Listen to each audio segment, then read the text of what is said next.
My fellow Americans, I'm speaking to you tonight from the Oval Office.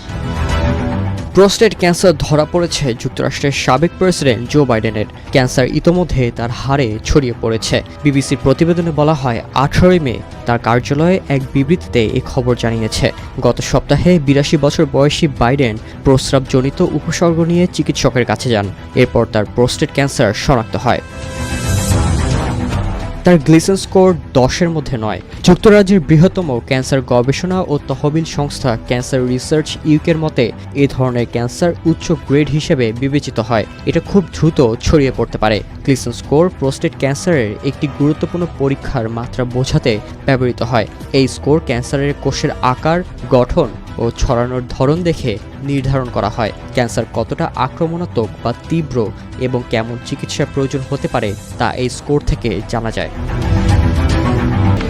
Biden ও তার পরিবার চিকিৎসার বিভিন্ন পদ্ধতি নিয়ে ভাবছেন।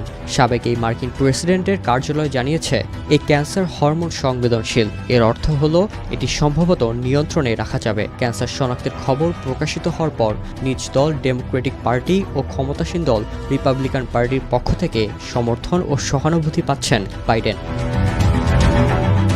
প্রেসিডেন্ট ডোনাল্ড ট্রাম্প নিজের মালিকানাধীন সামাজিক যোগাযোগ মাধ্যম ট্রুথ সোশ্যালে লিখেছেন তিনি ও first lady Melania Trump Joe বাইডেনের সাম্প্রতিক রোগ নির্ণয় সংক্রান্ত খবর শুনে গভীরভাবে মর্মাহত। ট্রাম্প বলেন, আমরা জিল ও তার পরিবারকে আমাদের আন্তরিক শুভকামনা জানাচ্ছি। আমরা জোর দ্রুত আরোগ্য ও সুস্থতা কামনা করছি।